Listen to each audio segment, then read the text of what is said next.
Hey everyone, today we're taking a look at Peel Region's under construction light rail transit line, the Hazel McCallion LRT. Formerly known as the Hurontario LRT and in operation Line 10, the project is mostly in Mississauga with a couple kilometers in Brampton, along with future extensions in the planning stage in both cities. The project has faced challenges with some completed sections needing to be rebuilt for safe operation, but progress has been made all along the line. Between Highway 407 and Brampton Gateway Terminal at Steeles, construction of the guideway has still not started. However, slightly more progress can be seen compared to the last couple years, which have been fairly stagnant. I've covered countless transit projects this year alone, but this project is always by far the most hostile and even dangerous towards pedestrians, which is disappointing because every other project manages to maintain safe, convenient, and accessible pedestrian routings to a greater extent. Signage for sidewalks that are closed are usually totally missing, crosswalks are painted in zigzags or straight into fencing, curb cuts don't lead to the sidewalks, need I say more?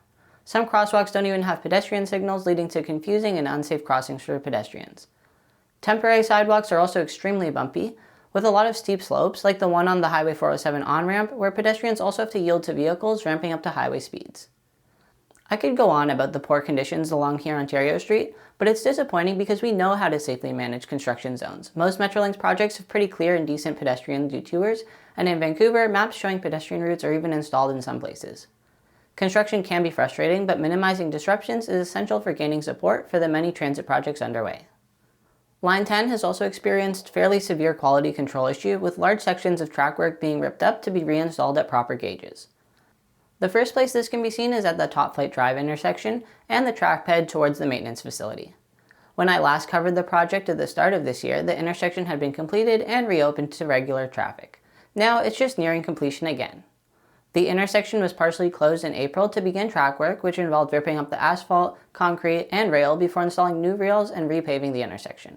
The rebuild was supposed to take place between April 9 and July 31st, and is still ongoing. What caused the 3-month delay, I'm not sure. In good news for the project, several light rail vehicles have been delivered to the maintenance and storage facility, which is really starting to take shape.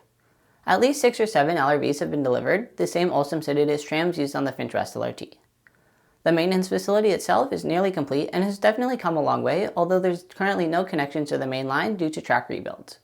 Deary Road is home to the most progressed stop on the project. The stop canopy was installed quite a long time ago, but more signage has been installed on the southbound side, while it's absent on the northbound side. The first 2 squares of tactile strips have also been installed as well, with many more still to come. Construction of the ramp and other station elements is also underway. Just north of Deary, and along many other parts of the project, even where rail has been laid, small sections remain missing. Between Deary Road and Courtney Park, rail and concrete bases were being removed in preparation for a rebuild. Crews were in the process of breaking the concrete track bed while I was filming. This has to happen along several parts of the corridor and can be attributed to issues with both the concrete and rail gauge.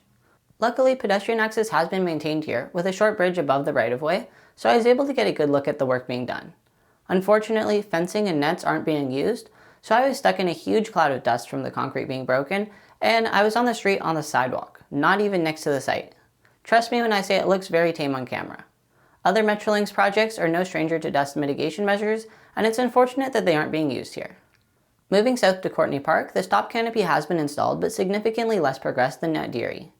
Rails are also being installed in 2 separate segments, with a slight gap in between them.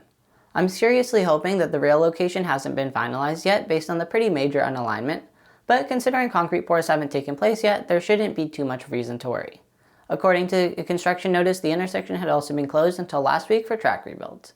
The platform bases at Britannia, Matheson, Bristol, and Eglinton have all been poured, and the first support pillars for the stop canopies have also been installed, which isn't much changed since earlier this year. Construction of the elevated guideway near Square 1 is progressing well, with the final connection between the 3 guideway segments well underway. From the ground, the guideway looks nearly complete, but rail still needs to be laid and catenary systems need to be installed. Linking to the guideway, City Center Station itself is still in very early stages. The platforms at Burnhamthorpe have had concrete pours, but are awaiting all other infrastructure and actual ramps. Most stops on Hurontario looks pretty similar to this and have had the platform pour already. South of Cooksville, progress is intermittent. Some intersections still don't have rails installed, along with some blocks of Hurontario, but north of Cooksville, everything is coming together. Under the QEW, a second tunnel for Hurontario was pushed into place 3 years ago, yet remains closed. The road and sidewalk have been paved, which is progress from this winter.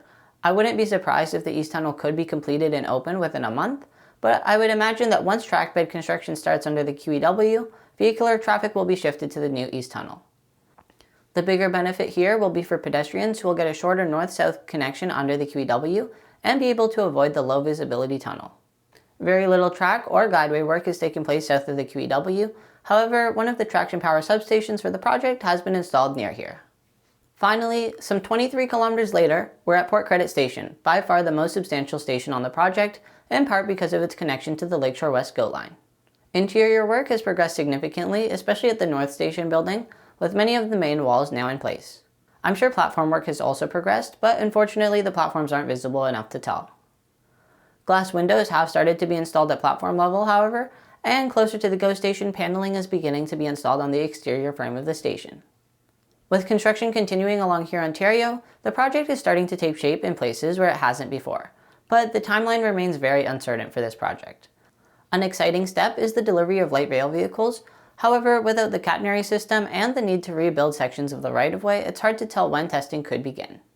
The relatively slow pace of construction, in part due to the need for redesigns, also makes estimates difficult, especially when the section in Brampton has still barely begun construction. What I will say, however, is that the infrastructure can likely be completed within 2 years if built efficiently, and I would budget another 12 to 18 months for testing. My estimate is only based on similar projects, but I hope the project is able to get back on track as soon as possible. Thanks for watching.